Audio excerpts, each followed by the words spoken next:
Bonjour à tous et bienvenue de nouveau. Nous sommes rejoints aujourd'hui par Larry Johnson, ancien analyste de la CIA. Donc bienvenue à nouveau dans l'émission. Professeur, c'est toujours un plaisir.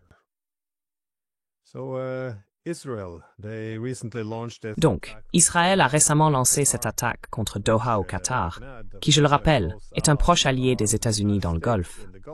Le but de cette attaque était bien sûr pour Israël de tenter d'assassiner les négociateurs de paix du Hamas qui étaient là pour négocier. Maintenant que la poussière commence à retomber, nous pouvons commencer à évaluer certaines des conséquences de cela. Comment évaluez-vous les répercussions de cette attaque?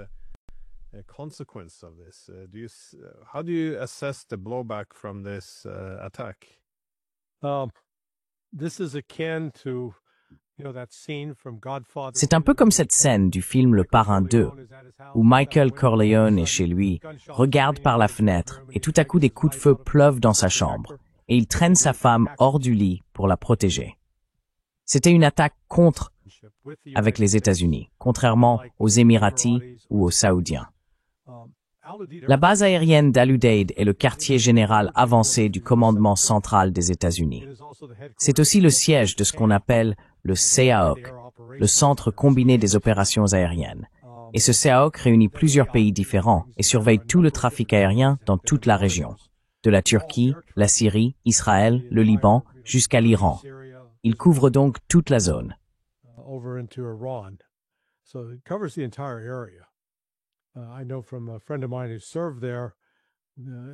Je sais par un ami à moi qui a servi là-bas, en particulier en 2016 et 2017, que le général commandant du CAOC était au téléphone tous les jours avec les Russes pour désamorcer les conflits, s'assurer que les avions russes et les avions américains ne se croisaient pas et n'entraient pas en combat.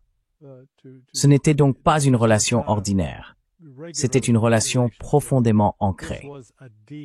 Et pour qu'Israël mène ce genre d'attaque là-bas, il n'y a aucune chance, c'est impossible, que cela ait pu se produire sans la permission et ou la participation des États-Unis, voire les deux. Cela était en quelque sorte un électrochoc pour les Qataris, et pas seulement pour eux, mais pour le reste de la région. Parce que tout le monde, vous savez, alors que les États-Unis les traitent comme s'ils étaient une bande de, vous savez, ouvriers agricoles de seconde ou troisième classe, eux-mêmes ont tendance à regarder les États-Unis avec une certaine arrogance. Et vous savez, à dire, « Oh, les Américains ne sont pas aussi intelligents que nous. »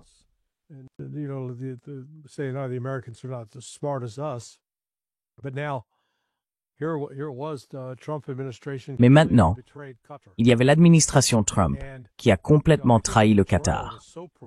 Et vous savez, je pense que la trahison a été si profonde qu'elle a conduit à cette réunion de la conférence islamique arabe, ce sommet d'urgence qui a rassemblé 54 chefs d'État et ministres des Affaires étrangères de pays arabes et musulmans. Donc il y avait, vous savez, les Turcs, les Azerbaïdjanais, donc vous aviez la culture turque, il y avait les Arabes, vous savez, de l'Égypte à la Jordanie, l'Arabie saoudite, le Qatar, les Émirats. Il y avait d'Asie, l'Indonésie, la Malaisie, et nos amis les Houthis, ils étaient là aussi avec le gouvernement du Yémen représenté. Et il y avait quelques images étranges que nous avons vues.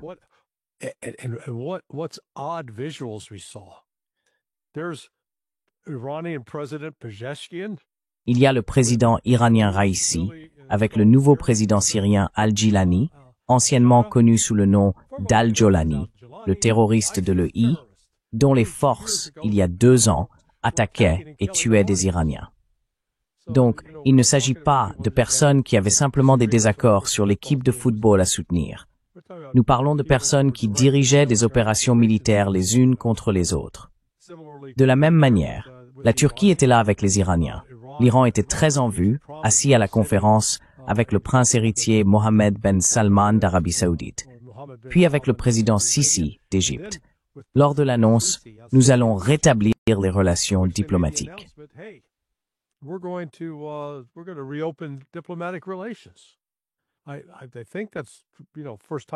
Je pense que c'est, vous savez, la première fois en 45 ans.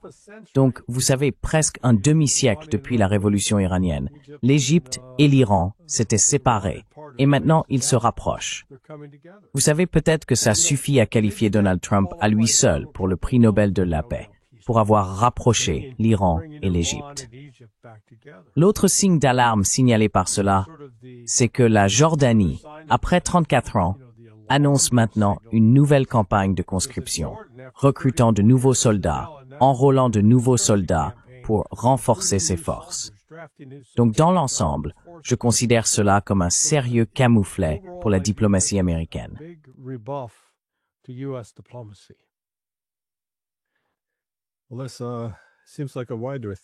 Cela semble être un thème plus large. En Asie de l'Est, la Corée du Sud et le Japon commencent à reconsidérer leur dépendance excessive en matière de sécurité vis-à-vis des États-Unis. En Europe aussi, on ressent un sentiment similaire. Nous avons externalisé une grande partie de notre politique étrangère et de notre sécurité aux États-Unis. Puis soudainement, Trump a commencé à revendiquer le Groenland, après que le Danemark ait donné toutes ses armes à la guerre par procuration en Ukraine. Il est intéressant de noter que des changements se produiront également au Moyen-Orient. Mais tout cela se déroule aujourd'hui sur fond de ce rapport de la Commission de l'ONU, qui conclut qu'Israël a effectivement commis un génocide.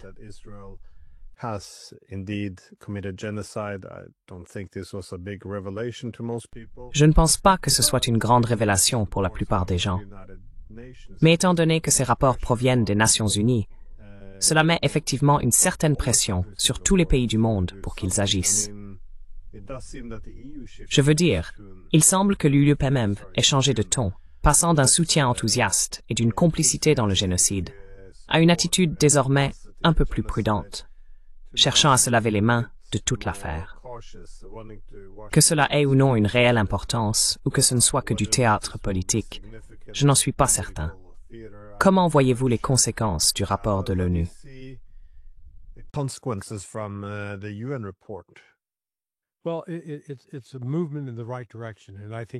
Eh bien, c'est un mouvement dans la bonne direction.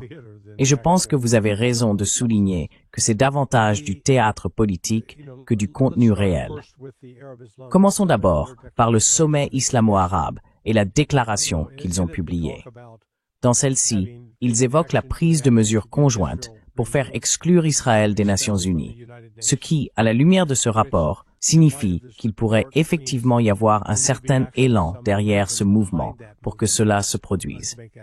Et cela fait suite à la semaine dernière, lorsque les États-Unis ont rejoint les autres membres, permanents et temporaires, du Conseil de sécurité de l'ONU pour censurer Israël à propos de son attaque contre le Qatar. La solution diplomatique a été de ne pas mentionner Israël nommément, mais c'était un peu comme dire, vous savez, ce type en costume noir qui se tient là au coin de la rue avec un parapluie à la main et un chapeau melon sur la tête.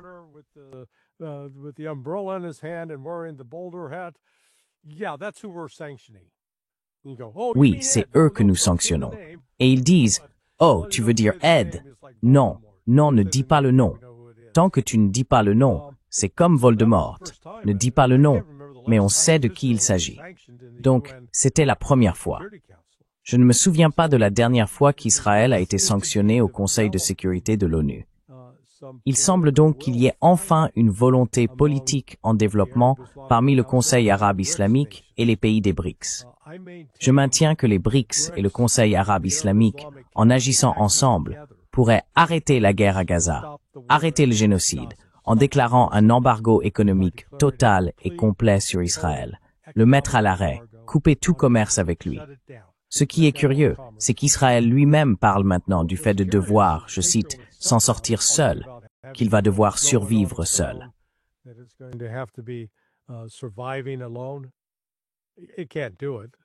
Ils n'en sont pas capables. Ils sont dans le déni. Mais le fait qu'ils commencent à reconnaître à quel point ils sont isolés est significatif. Cependant, nous en sommes toujours au point où le seul gouvernement au monde qui pourrait faire une différence immédiate est la Turquie, en coupant effectivement l'approvisionnement en pétrole vers Israël. Et jusqu'à présent, la Turquie a refusé de le faire, même si Erdogan a assisté à ce sommet, tout comme le gouvernement du Yémen. Donc vous voyez, il commence à aller dans la bonne direction. Et maintenant, avec ce rapport de l'ONU, qui sort du cadre du sommet arabo-islamique, pour l'inscrire dans un contexte plus large au sein du Sud global, incluant des pays d'Afrique, d'Amérique centrale et d'Amérique du Sud, il pourrait y avoir des avancées.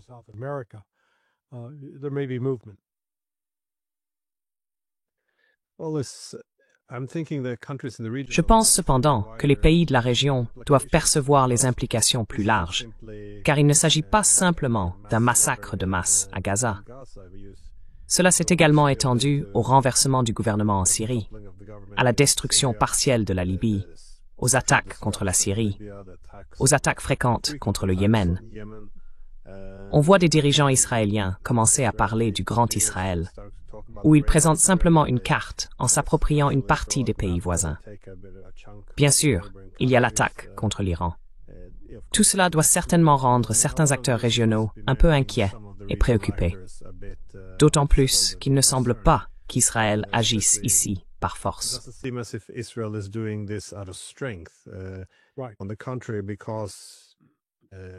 Au contraire, puisque les États-Unis indiquent vouloir se détourner quelque peu de la région, et que cela s'inscrit également dans le cadre des grands bouleversements du pouvoir, alors que celui-ci se déplace vers l'Est, on pourrait penser qu'Israël calculerait qu'étant donné qu'il dispose aujourd'hui d'une position plus forte qu'il n'en aura demain, il voudrait conclure un accord de paix dès maintenant.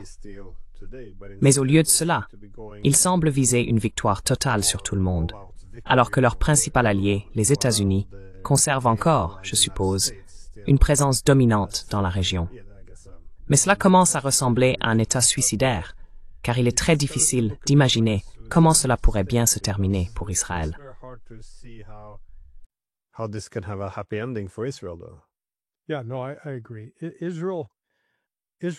Oui, non, je suis d'accord. Israël commence, comme tous les pays, avec des ressources limitées, que ce soit en termes de main-d'œuvre, de finances publiques ou de ressources naturelles. En fait, Israël est quelque peu désavantagé, car c'est un pays relativement petit, avec aujourd'hui 7 millions d'habitants, peut-être moins, ainsi qu'une dépendance à l'égard des importations de pétrole et de gaz naturel. Il ne possède pas de grandes richesses naturelles. Et pourtant, il étend la guerre en attaquant le Yémen, la Syrie, le Liban, le Qatar, en essayant de mener des opérations terrestres en Libye, en Syrie, en Cisjordanie, ainsi qu'à Gaza. Et nous approchons des 2 ans depuis le début de la riposte aux attaques du 7 octobre menées par le Hamas.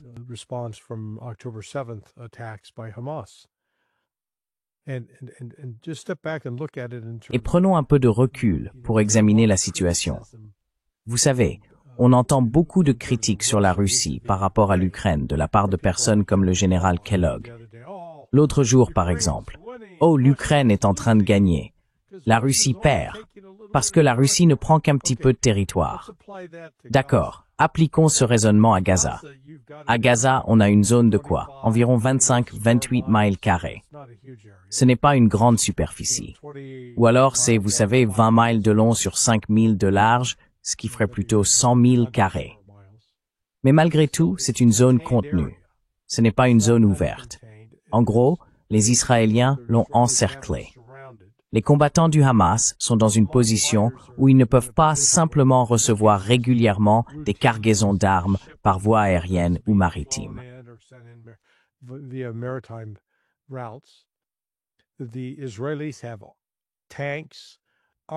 Les Israéliens disposent de chars, de véhicules blindés, d'hélicoptères, d'avions à voilure fixe, d'artillerie, de mortiers, de moyens d'imagerie aérienne et d'immenses ressources en renseignement. Et ils ont un accès très facile au ravitaillement en nourriture, en munitions, en médicaments et en fournitures de premiers secours. Le Hamas ne dispose d'aucun de ces moyens. Ils ont des fusils, quelques armes de poing et quelques mortiers, mais ils ne transportent pas d'armes lourdes. Et pourtant, malgré tout le poids de l'armée israélienne, qui surpasse le Hamas en nombre d'au moins 3 contre 1, le Hamas continue d'infliger des pertes à Israël. Franchement, c'est une histoire remarquable.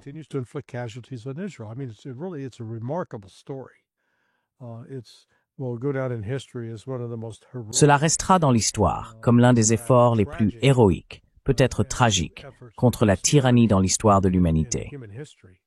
Mais jusqu'à présent, ils ont réussi à tenir les Israéliens à distance. La question est maintenant de savoir combien de temps les Israéliens pourront soutenir cela, car la pression exercée sur la société a entraîné une augmentation du nombre de suicides parmi les réservistes. La fracture politique en Israël est très profonde et marquée. Il s'agit donc de savoir combien de temps ils pourront continuer ainsi. Et espérons-le, ils n'aggraveront pas la situation en attaquant l'Iran, car je pense que si Israël décide d'attaquer à nouveau l'Iran, les États-Unis ne pourront pas sauver Israël par une intervention de dernière minute ou en concluant un accord avec Téhéran.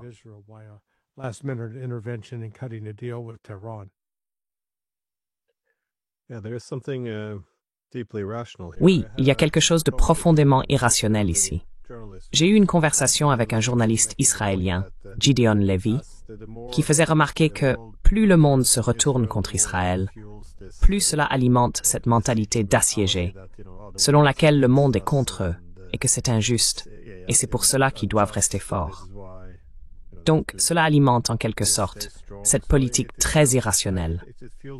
Mais à ce sujet, je suis content que tu aies mentionné Kellogg, car je voulais justement te demander ce qui se passe sur le front ukrainien. Et comme tu l'as suggéré, c'est assez remarquable.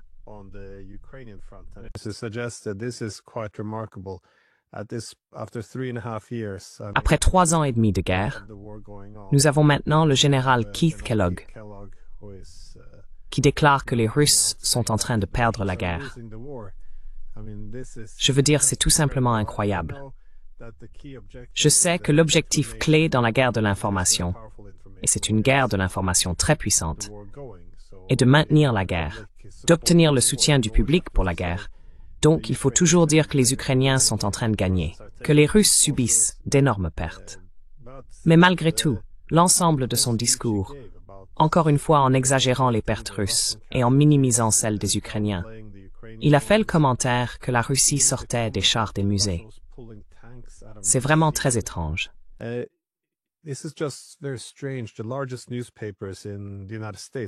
Les plus grands journaux des États-Unis, je pense au New York Times et au Washington Post, ont rapporté que l'armée russe produit des chars en masse, mais qu'ils sont tous envoyés à l'arrière pour constituer des réserves.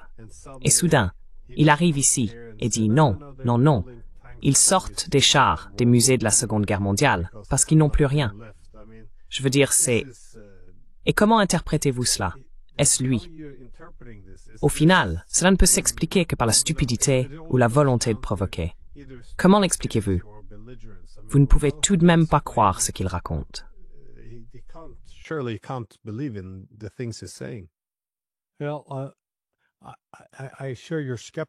Eh bien, je partage votre scepticisme, qu'il ne peut sûrement pas être aussi stupide, qu'il ment délibérément pour jouer un rôle de propagande. Mais je pense en réalité qu'il peut sincèrement, véritablement croire ce qu'il dit. Il n'utilise tout simplement aucune capacité de pensée critique. Si vous écoutez son argument en surface, c'est que l'Ukraine inflige d'énormes pertes aux Russes et que les Russes ne prennent pratiquement aucun territoire. Ils avancent à peine centimètre par centimètre, tout au plus. D'accord. Mais nous avons eu récemment 2 échanges de corps de soldats morts, où l'Ukraine rend les Russes morts et la Russie rend les Ukrainiens morts. Les 2 dernières fois, le ratio était de 50 contre 1. Pour chaque soldat russe rendu, il y avait 50 Ukrainiens morts. Eh bien, comment cela peut-il être possible si Kellogg a raison?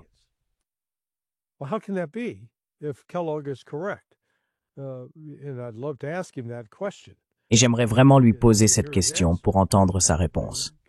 Parce qu'il a dit, non, non, c'est la Russie. Vous savez, il pourrait retourner la situation. Mais la réalité, c'est qu'il y a 50 Ukrainiens morts pour chaque Russe tué. Eh bien, j'ai entendu certains dire, oh non, c'est simplement parce que les Russes avancent si vite sur le champ de bataille que les Ukrainiens n'ont pas le temps d'aller récupérer les corps des Russes. Alors, attendez une seconde. Kellogg disait qu'ils avançaient si lentement. Vous savez qu'ils ne bougeaient pas du tout. Et maintenant, tout à coup, vous me dites qu'ils avancent si vite que les Ukrainiens n'ont pas le temps de récupérer les corps. Alors, c'est quoi? Rapide ou lent? Il faudrait choisir une version et s'y tenir pour la cohérence.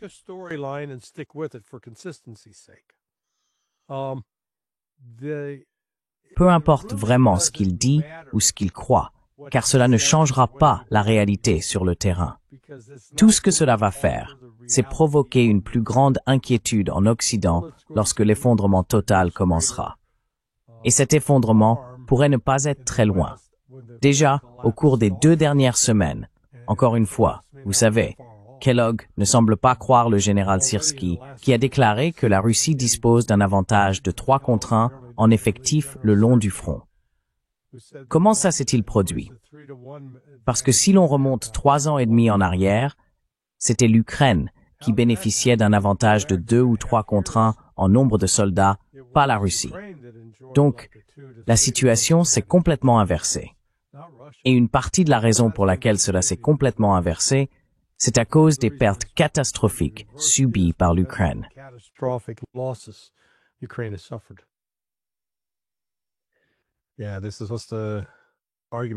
Oui, c'était l'argument selon lequel les Ukrainiens avaient perdu, 30 000 soldats, et pourtant ils doivent maintenant mobiliser des centaines de milliers de personnes.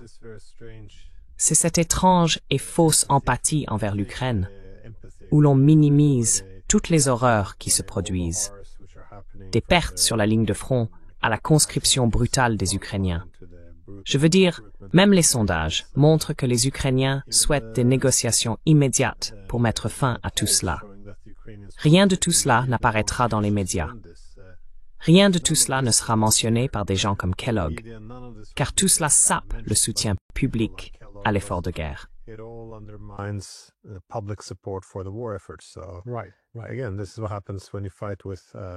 Encore une fois, voilà ce qui arrive quand on se bat avec des hommes qui ne sont pas les siens.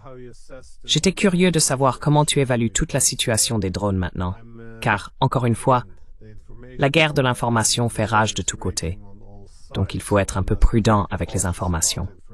Mais, depuis la Pologne, on observe maintenant une énorme activité en ligne, ce qu'on appelle l'activité sur les réseaux sociaux, où les gens se moquent de leur propre gouvernement parce qu'il y avait des drones leurs. Ils soupçonnent un peu que ce sont les Ukrainiens qui les ont envoyés. Et je vois sur les photos qu'il y a des drones avec du ruban adhésif dessus.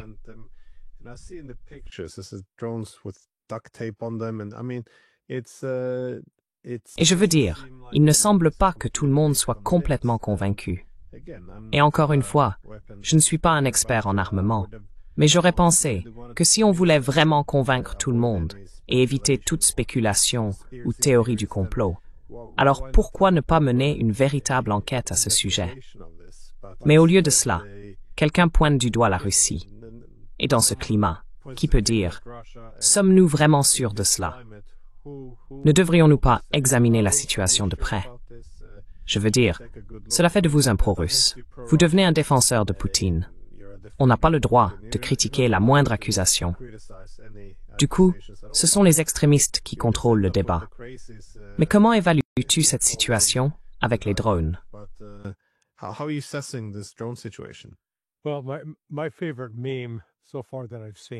Eh bien, mon mème préféré, jusqu'à présent que j'ai vu, c'est ce gamin.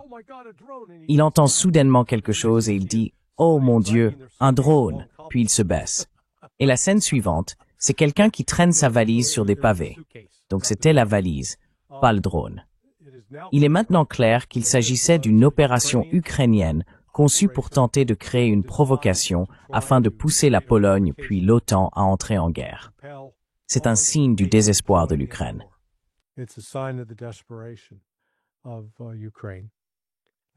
Comment le savons-nous pourtant?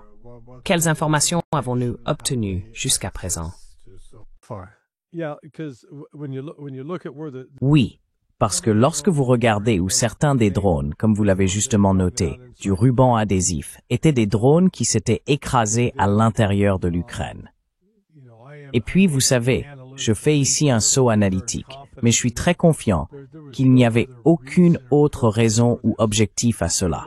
Je veux dire, écoutez, si la Russie veut les frapper avec des drones, bon sang, ils vont envoyer des drones avec des explosifs capables de causer des dégâts et ils vont viser des cibles militaires. Ce n'est pas ce qui s'est passé ici. Et en fait, nous ne savons même pas combien de drones il y avait. Si l'on prend le chiffre de Radosław Sikorski, il y en avait 19. Et sur ces 19, avec toute la fameuse défense aérienne et les avions de combat qui ont été déployés en avant, ils n'ont réussi à abattre que 3 de ces drones.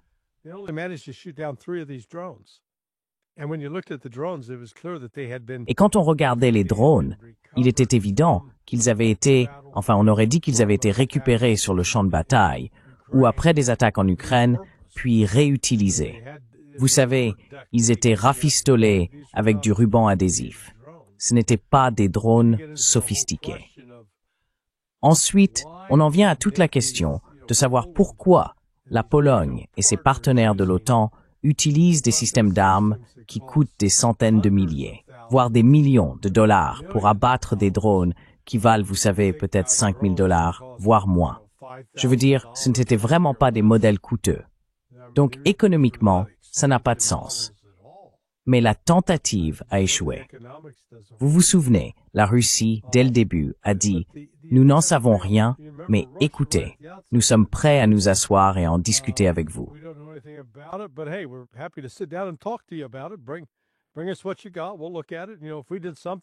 Apportez-nous ce que vous avez. Nous allons l'examiner. Vous savez, si nous avons fait quelque chose, nous en sommes désolés. Mais à notre connaissance, nous n'avons rien fait, car cette distance par rapport aux lignes de front russes dans le Donbass dépasse la portée des drones russes du type qui était utilisé. Donc, vous voyez, la Russie a réagi de façon très calme et factuelle, tandis que l'Occident criait de façon hystérique, comme une adolescente à qui on aurait volé son téléphone portable, cherchant simplement à attirer l'attention. Et cela n'a vraiment mené nulle part. J'y vois donc simplement un autre symptôme ou une preuve supplémentaire de l'effondrement de l'Ukraine.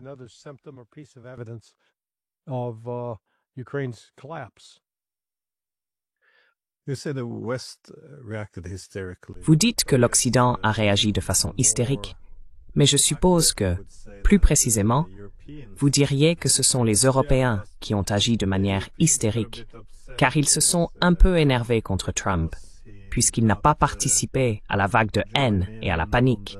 Il semblait très désinvolte face à toute cette affaire. Et je dirais, pour être juste, que la seule chose qui semble avoir été touchée, c'est une maison en Pologne. Et ils ont découvert plus tard qu'il s'agissait de toute façon d'un missile polonais. Donc Trump a semblé balayer toute l'affaire d'un revers de main. Je ne sais pas s'il n'a pas cru à l'histoire, ou s'il ne veut tout simplement pas provoquer une escalade avec les Russes.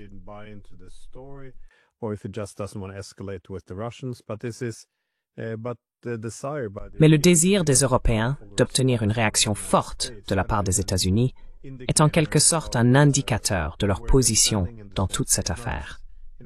Sans même considérer qui était derrière les drones, cette volonté constante d'impliquer davantage les Américains dans la guerre, ou de les y ramener, semble simplement indiquer que les Européens n'ont pas vraiment de stratégie, si ce n'est de prolonger la guerre, de maintenir les Ukrainiens dans le combat et d'obtenir davantage de soutien américain. Je n'entends aucune stratégie claire en termes d'objectifs et de moyens pour les atteindre.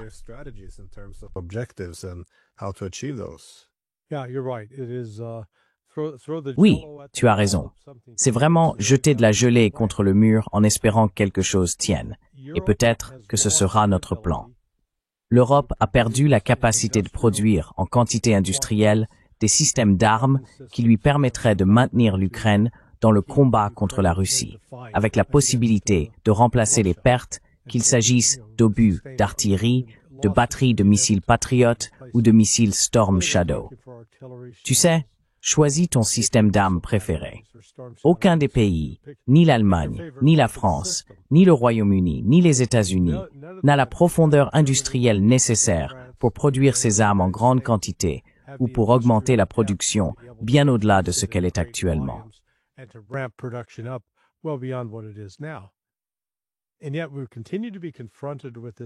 Et pourtant, nous continuons à être confrontés à la même histoire.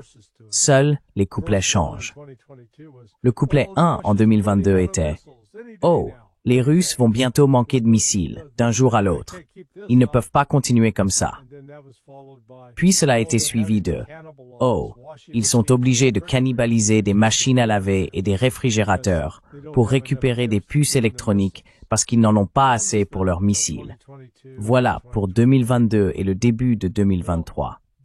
Puis la réalité a frappé en 2023 et 2024. L'Ukraine n'avait tout simplement pas assez d'obus d'artillerie, et l'Occident était incapable de produire en un mois ce que l'Ukraine consommait.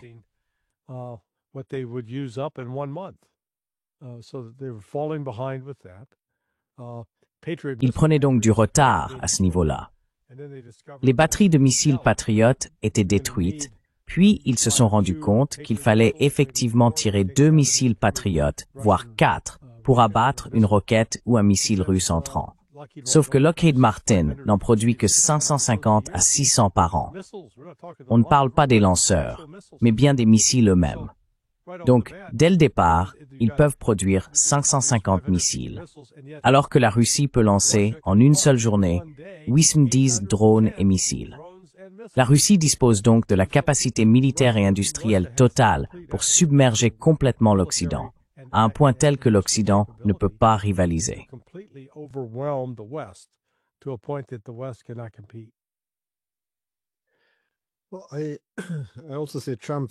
Je constate aussi que la rhétorique de Trump envers la Russie est, eh bien, elle peut être interprétée de différentes manières, je suppose.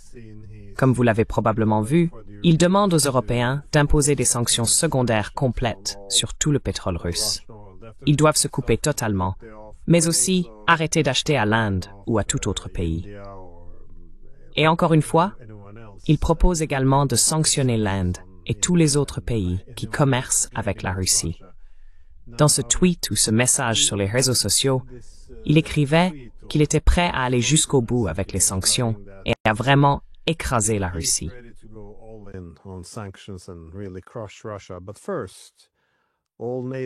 Mais d'abord, tous les pays de l'OTAN, tous, y compris des pays comme la Turquie, doivent accepter d'arrêter d'acheter du pétrole. Et là, je ne suis pas sûr de la portée. On peut l'interpréter de deux façons.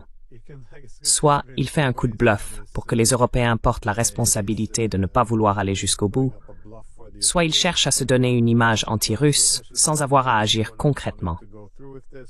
Autre possibilité, il essaie de faire pression sur les Européens pour obtenir quelque chose de plus important. Cela peut être les deux à la fois. J'aurais plutôt tendance à pencher pour la première option. Mais j'étais curieux de savoir comment tu perçois toute cette débâcle.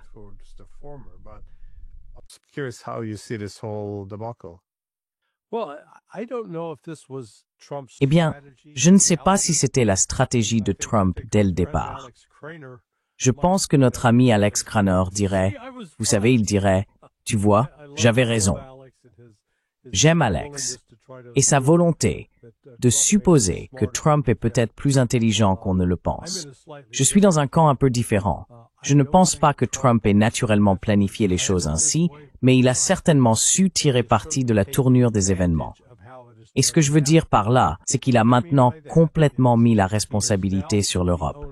Et nous, les États-Unis, eh bien, on est à fond. Nous nous battrons avec vous.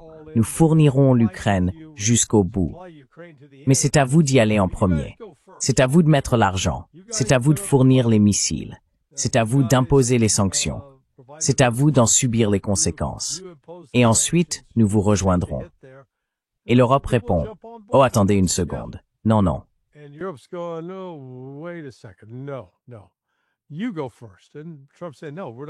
Tu commences. Et Trump a dit, « Non, on le fait pas. Non, on ne va pas faire ça. C'est votre guerre. On sera ravis de vous aider en tant qu'amis. On est là.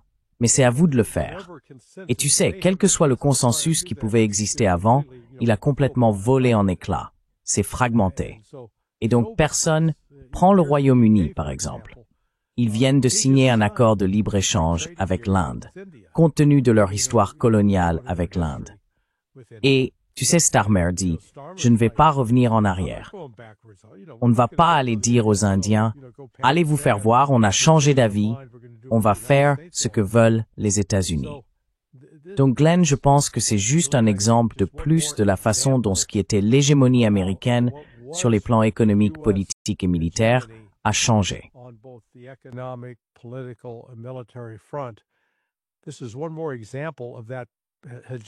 Ceci est un exemple de plus de cette hégémonie qui s'estompe, qui disparaît. Nous l'avons vu sur le plan militaire avec les Houthis qui nous ont chassés, qui ont chassé la marine américaine de la mer Rouge. Trump peut prétendre qu'ils ont capitulé autant qu'il le veut, mais c'est tout simplement pas le cas.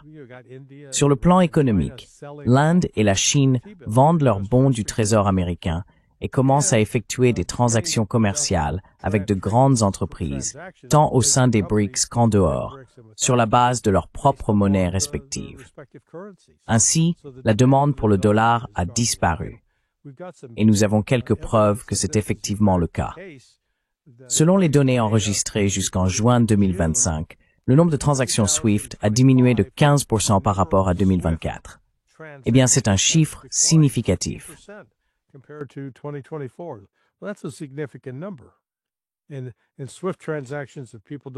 Et pour les transactions SWIFT, si les gens ne comprennent pas de quoi je parle, c'est simplement la manière dont les banques internationales transfèrent de l'argent d'un point à un autre. C'est un système de messagerie électronique, un peu lent et maladroit, mais cela a été le principal moyen d'identifier quel type de mouvement avait lieu.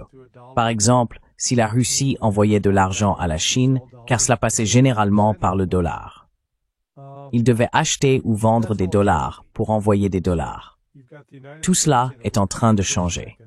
Ainsi, les États-Unis se retrouvent dans une position plus faible économiquement, militairement et politiquement, devenant plus isolés en raison de leur soutien à Israël. Et à l'inverse, la Russie et la Chine acquièrent davantage de respect et de soutien à travers le monde. C'est donc une période dangereuse et volatile, où quelqu'un qui avait l'habitude d'être aux commandes découvre qu'il ne l'est plus.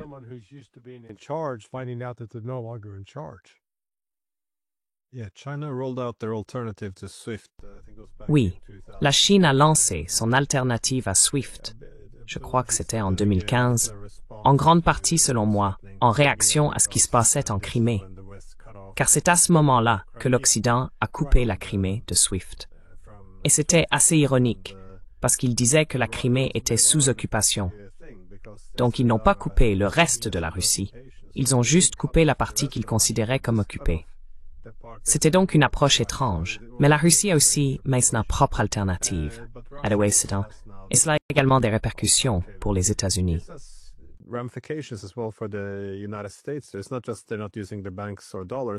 Ce n'est pas seulement qu'ils n'utilisent plus les banques ou les dollars, mais si vous n'utilisez plus SWIFT, ce système servait à recueillir beaucoup d'informations pour savoir, par exemple, quel type d'accords commerciaux étaient conclus entre la Chine et le Brésil.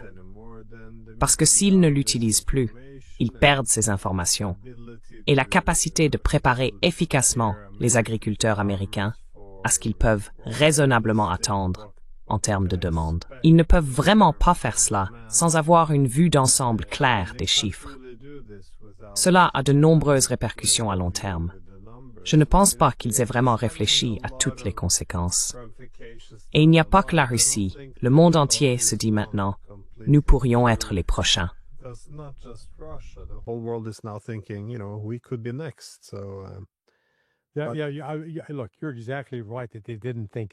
Écoutez, vous avez tout à fait raison de dire qu'ils n'ont pas réfléchi jusqu'au bout.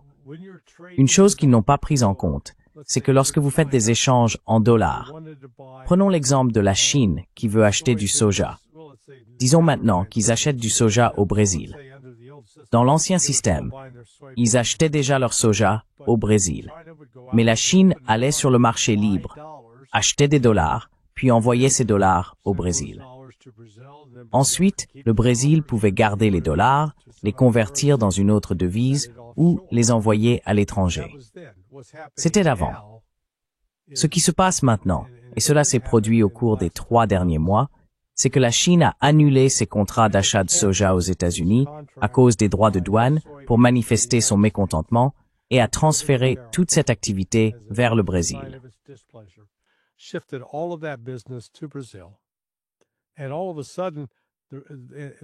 Et tout à coup, cet échange se fait en monnaie chinoise et en monnaie brésilienne. Donc, ils n'achètent plus de dollars. D'accord? Qu'est-ce que ça signifie? Il y a ce stock de dollars qui reste là et la demande pour cette devise diminue. Eh bien, si vous avez une quantité X de quelque chose et que la demande baisse, alors son prix baisse aussi parce qu'il y a moins de gens qui se battent pour l'obtenir. À l'inverse, disons, « Hey, nous avons 2 billets pour mon groupe de rock préféré et il y a peut-être 100 personnes qui veulent les avoir. Je les donnerai au plus offrant. » Donc, une quantité limitée et une forte demande feront monter le prix. Eh bien, en ce moment, les États-Unis font face à cette crise. Appelons-la une inondation de dollars excédentaires qui traînent sur le marché international.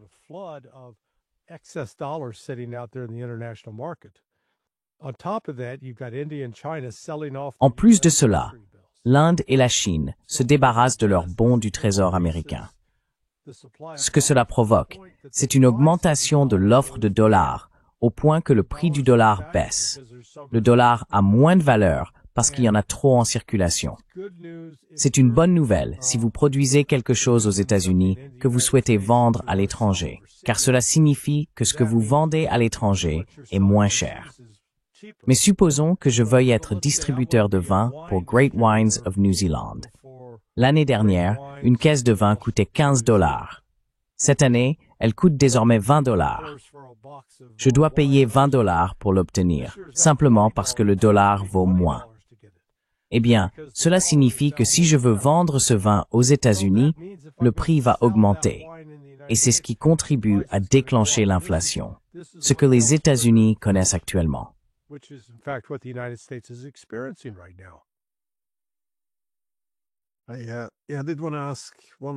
Je voulais poser une dernière question.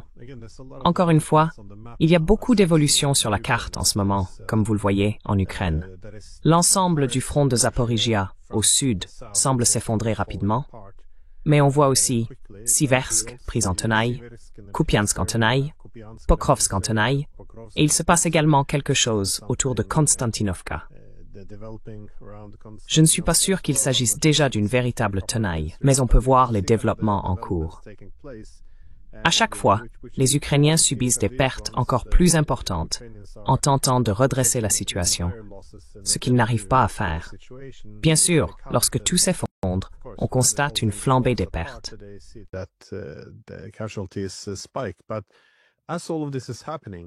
Mais alors que tout cela se produit, je les vois également commencer à assouplir les cibles sur la rive ouest du Dniepr, principalement à Kherson, mais aussi en frappant très fortement Odessa.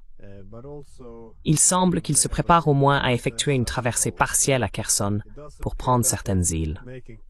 Mais comment évaluez-vous la situation? Pensez-vous que les Russes iront jusqu'au bout cette fois pour Odessa? Parce que s'ils ne parviennent pas à un accord, et que l'OTAN est déterminée, ou que les Européens disent qu'ils enverront des troupes en Ukraine après la guerre, il est certain que les Russes ne peuvent pas accepter la présence de troupes de l'OTAN à Odessa. Pensez-vous qu'ils iront jusqu'au bout? Ou avons-nous des informations au-delà des simples spéculations?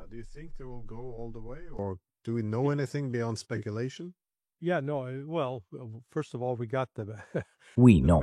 Enfin, tout d'abord, nous avons eu la carte que le général Gerasimov avait accrochée lors d'un briefing il y a quelques semaines, et elle montrait Odessa et la Transnistrie comme faisant partie de la Russie sur la carte, ce qui a vraiment provoqué beaucoup d'inquiétudes en Occident.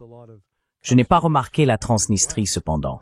Je ne dis pas qu'elle n'y était pas, je ne l'ai tout simplement pas relevée. Oui, la Transnistrie était également indiquée. Maintenant, Vladimir Poutine et Sergei Lavrov, le ministre des Affaires étrangères, ont tous deux déclaré, au cours des 3 à 4 derniers mois, il faudrait que je retrouve la citation exacte, mais en gros, ils disaient « Voici l'accord que nous avons proposé. Si vous ne l'acceptez pas, alors le prochain accord, c'est que nous allons prendre d'autres territoires, jusqu'à Vous savez, et quelqu'un a mentionné six autres territoires.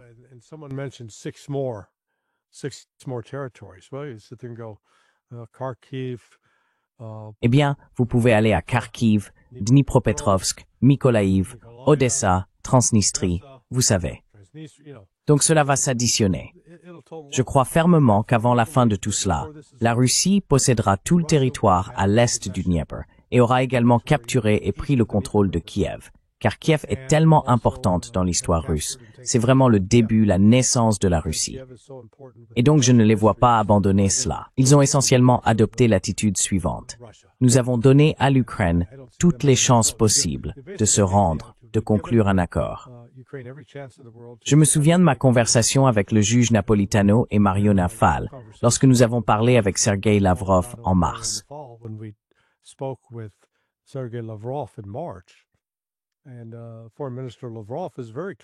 Et le ministre des Affaires étrangères, Lavrov, est très clair en disant « Regardez, cet accord que nous avons signé, qui aurait permis au Donbass, à la fois Donetsk et Luhansk, de rester une partie de l'Ukraine, a été proposé par les Ukrainiens. Et nous y avons consenti simplement parce qu'il comportait des dispositions pour protéger les populations de ces oblasts. Mais il a dit que l'Ukraine s'en est retirée. Alors nous avons changé l'accord. Nous les avons désormais intégrés à la Russie. Et il a ajouté que cela ne changera pas. Ils ne reviendront pas en arrière. Il en va de même pour Zaporizhia et Kherson. Donc je prévois que tant que la guerre se poursuivra, la Russie va reprendre, elle reprendra Odessa. C'est une partie trop importante de l'histoire russe.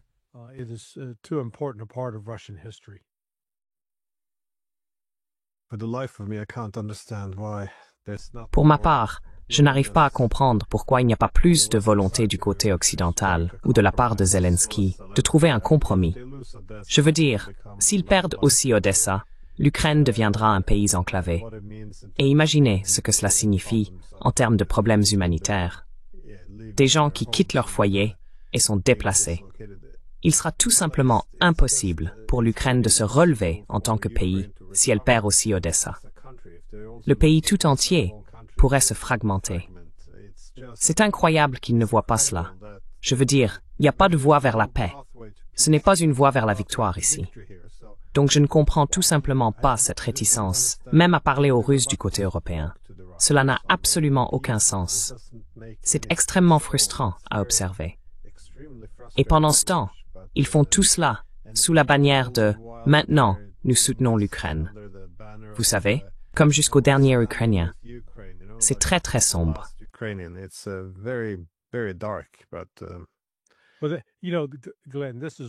Mais tu sais, Glenn, c'est pour ça que tu ne pourrais jamais être un dirigeant politique en Europe. Tu es trop rationnel, trop logique et trop sensé. D'accord? Donc quand on a la rationalité, la logique et le bon sens réunis, parce qu'ici, on voit exactement l'inverse. Ce que tu viens de décrire, c'est exactement ce qui devrait se passer. Et s'il y avait ne serait-ce qu'un soupçon de compassion humaine pour les Ukrainiens, pour les gens, bon sang.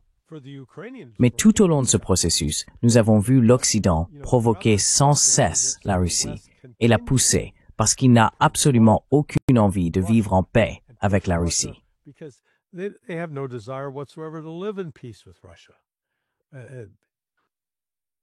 Un de mes collègues a écrit un article. Il a soulevé la question suivante.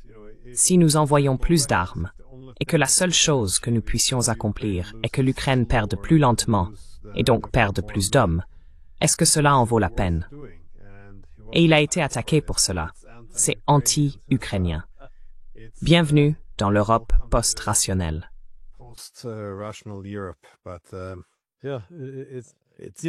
Oui, c'est...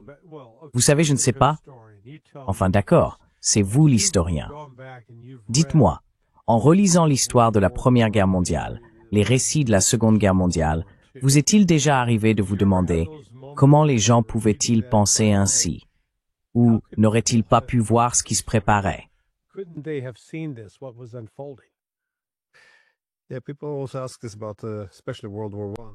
Les gens posent aussi cette question, surtout à propos de la Première Guerre mondiale. Comment n'avez-vous pas vu dans quelle direction cela allait? Et on a tendance à regarder l'histoire comme si les gens étaient un peu plus bêtes à l'époque. Mais regardez où nous en sommes aujourd'hui. Nous ne pouvons pas gagner la guerre, mais nous ne voulons pas parler à l'adversaire. Notre seule solution consiste à mener ces frappes à longue portée en Russie. Au moment où les Russes sont en train d'achever l'Ukraine, ils sont furieux contre l'Europe. Et ils ne pensent pas vraiment que les Américains viendront au secours de l'Europe s'ils ripostent.